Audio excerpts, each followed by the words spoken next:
जय Hind defence lovers. आज की टॉप हेडलाइंस कुछ इस प्रकार है। भारतीय रक्षा मंत्रालय का 15 वर्षों का रोड मैप। आर्मी को चाहिए 500 से ज़्यादा हाइपरसोनिक मिसाइल्स। इंडियन नेवी के पास होगा न्यूक्लियर पावर्ड एयरक्राफ्ट कैरियर। नए जीएसटी रिफॉर्म से सस्ते होंगे मिलिट्री हार्डवेयर। और मुंबई पुलिस हाई अलर्ट पर।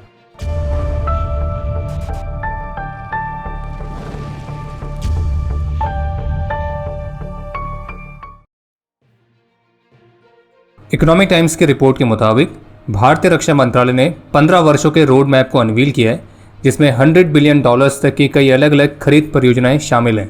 जैसे कि आर्मी के लिए कम से कम 500 हाइपरसोनिक मिसाइल्स की रिक्वायरमेंट है। वहीं इसके अलावा करीब 1800 future tanks, 400 light tanks, 1500 kilometre तक की रेंज वाले 70 मेल और हेल यूएवीज, कम से कम 800 लॉइटरिंग वेपन्स जिनकी रेंज कम से कम 20 किलोमीटर तक हो, 400 UAV launched precision guided missiles, 700 robotic counter improvised explosive device, करीब 3000 vehicle mounted infantry mortar systems, कम से कम 50,000 नेक्स्ट जनरेशन की एंटी टैंक गाइडेड मिसाइल्स जिनकी रेंज 5 किलोमीटर से ज़्यादा हो। इसके अलावा कम से कम 50,000 tank mounted ATGM, 6 lakh enhanced range artillery rounds, करीब 60,000 सॉफ्टवेयर डिफाइंड रेडियोस और भी कई सारी चीज़ें। इसी तरह से नेवी के लिए भी कम से कम एक aircraft carrier, 2 electromagnetic aircraft launch systems, 10 next generation के डिस्ट्रॉयर्स और नेक्स्ट जनरेशन की फ्रिगेट्स, 7 नेक्स्ट जनरेशन की corvettes, 10 mine counter measure vessels, 5 fleet support ships, 4 landing platform docks, 100 next generation के fast interceptor craft, 20 high endurance autonomous under water vehicles, कम से कम 10 future aircraft carrier और अन्य surface combatants के लिए nuclear propulsion system, twin engine deck base fighters, deck base multi role helicopters और maritime utility helicopters. इसी तरह से एयरफोर्स के लिए कम से कम 20 स्ट्रेटोस्फेरिक एयरशिप जो कि इंटेलिजेंस गैदरिंग से लेकर कम्युनिकेशन रिले जैसी कैपेबिलिटीज़ रखते हों, 5 multi band programmable RF sensor satellites, 350 से अधिक medium altitude long endurance drones जिनके एंड्योरेंस टाइम 24 घंटे से ज़्यादा हो और 30,000 फीट या उससे ऊपर उड़ान भरने में वो सक्षम हो। इसके अलावा कम से कम 75 high altitude pseudo satellites, 100 remotely piloted aircraft, tactical high energy laser systems, high power electromagnetic weapon systems, anti swarm drone systems, directed energy weapons, stealth UCAVs। तो ये मुख्य रूप से रिक्वायरमेंट है एयरफोर्स के लिए। और भारतीय रक्षा मंत्रालय के जो 15 वर्षों का रोड मैप है, तो इसमें 200 से अधिक इंडिविजुअल वेपन सिस्टम्स और टेक्नोलॉजीज़ हैं जो कि भारत की आर्म्ड फोर्सेस को अगले 15 वर्षों में चाहिए होंगी। और जैसे कि रक्षा मंत्रालय भविष्य की वॉरशिप्स के लिए न्यूक्लियर प्रोपल्शंस को भी खरीदना चाहती है, तो इससे इस बात की पूरी संभावना दिखती है कि भविष्य में इंडियन नेवी के पास न्यूक्लियर पावर्ड एयरक्राफ्ट कैरियर्स भी रहेंगे। HAL की तरफ से जारी रिपोर्ट के मुताबिक कल 4 सितंबर 2025 को भारत की प्राइवेट फर्म VEM टेक्नोलॉजीज ने HAL को तेजस मार्क 1 का दूसरा सेंट्रल फ्यूजलाज असेंबली हैंडओवर कर दिया है और इसे HAL द्वारा तेजस मार्क 1 प्रोग्राम के लिए एक महत्वपूर्ण डेवलपमेंट बताया गया है। और HAL के CMD के मुताबिक जो HAL है वो तेजस मार्क 1 के प्रोडक्शन को बढ़ाने के लिए ऑन ट्रैक है और वे समय पर इनकी डिलीवरीज को सुनिश्चित करेंगे। हालांकि वो बात अलग है कि तेजस मार्क 1 के जेट इंजन्स के मामले में US की तरफ से नए इंजन्स की डिलीवरी की टाइमलाइन को लेकर अभी भी कोई क्लैरिटी नहीं है। बाकी अमेरिका से जुड़ा एक बड़ा अपडेट यह है कि अभी हाल ही में US प्रेसिडेंट डोनाल्ड ट्रंप ने SCO मीटिंग के बाद पहली सोशल मीडिया पोस्ट करी है जिसमें उन्होंने भारत, रशिया और चीन के लीडर्स की एक तस्वीर पोस्ट करी है और उसके साथ ये भी लिखा है कि ऐसा लगता है कि हमने भारत और रूस को सबसे गहरे और अंधकारमय चीन के हाथों खो दिया है और ईश्वर करे कि उनका भविष्य दीर्घ और समृद्ध हो।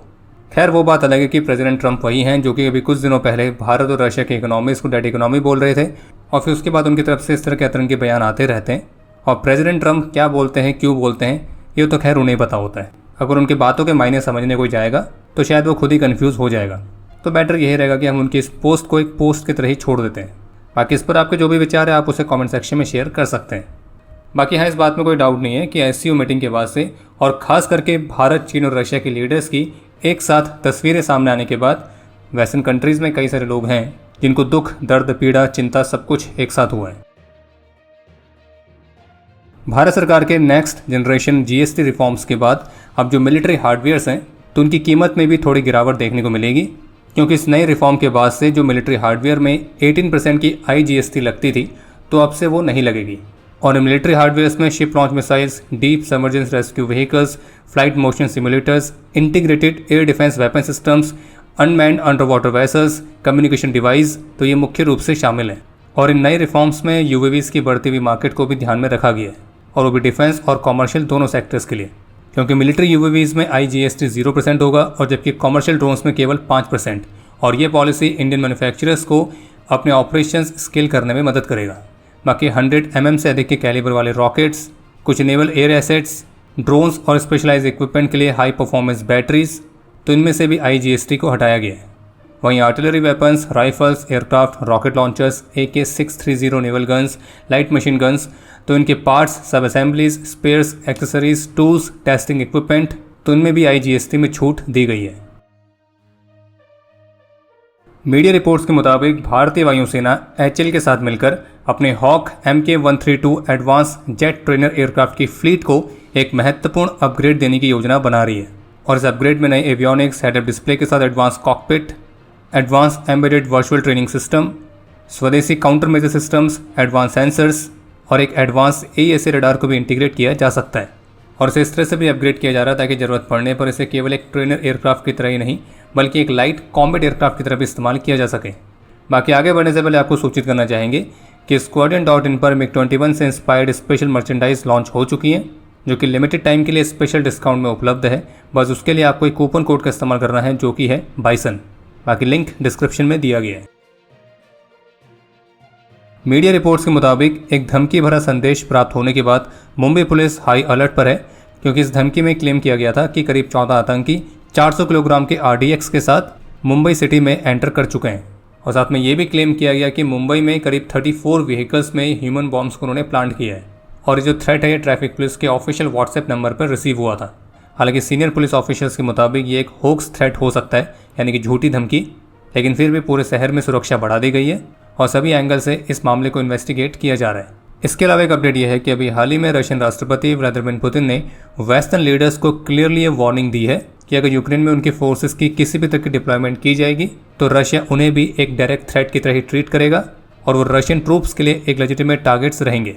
और आपको बता दें कि रशियन राष्ट्रपति का जो रिमार्क है खास तौर पर तब आया है जब इससे एक दिन पहले कुछ यूरोपियन लीडर्स ने किसी potential so called peace deal को सिक्योर करने के लिए अपने ट्रूप्स यूक्रेन में भेजने की इच्छा जताई थी। और इसलिए रशियन राष्ट्रपति का यही कहना है कि अगर आप किसी शांति के लिए किसी निर्णय पर पहुंच चुके हैं तो फिर यूक्रेन में अपने ट्रूप्स को भेजकर अपनी उपस्थिति दिखाने का कोई सेंस नहीं बनता है। इसके अलावा एक रिपोर्ट ये भी देखने को मिली है जिसमें क्लेम किया गया है कि अमेरिकन राष्ट्रपति डोनाल्ड ट्रंप एक तरफा तरीके से 38 साल पुरानी आर्म्स कंट्रोल ट्रीटी में बदलाव कर सकते हैं ताकि वो US ओरिजिन के कुछ सोफिस्टिकेटेड रीपर स्टाइल के एडवांस मिलिट्री ड्रोन्स दूसरी कंट्रीज को बेच सकें, जिसमें MQ-9 जैसे ड्रोन्स सऊदी अरेबिया को सेल करने की बात की गई है। और अगर राष्ट्रपति ट्रंप ऐसा कोई कदम उठाते हैं तो ये मिसाइल टेक्नोलॉजी कंट्रोल रिजीम यानी कि MTCR द्वारा लगाए गए रिस्ट्रिक्शंस को बाईपास कर देगा।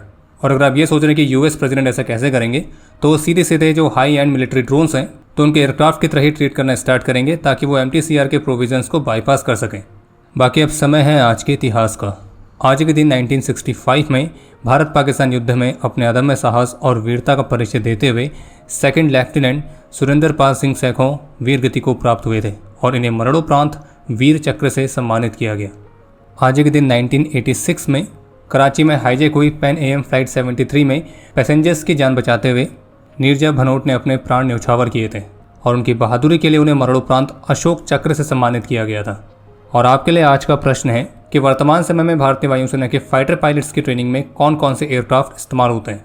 और अब समय है आज के टॉप 3 कमेंट्स का, जो ये रहे आपकी स्क्रीन पर।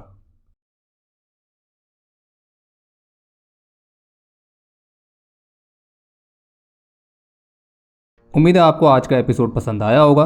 पसंद आया तो वीडियो को लाइक करना ना भूलें। आपके कोई भी सुझाव या सवाल हो तो उसके लिए कमेंट सेक्शन ओपन है। और अगर आप डिफेंस रिलेटेड और भी एक्सक्लूसिव कंटेंट में दिलचस्पी रखते हैं तो आज ही प्ले स्टोर से डिफेंस स्क्वाड की सुपर ऐप को डाउनलोड करना ना भूलें। और अगर आप चैनल पर पहली बार आए हैं तो squadron.in पे जाके हमारे नए डिज़ाइंस को भी चेकआउट जरूर करें।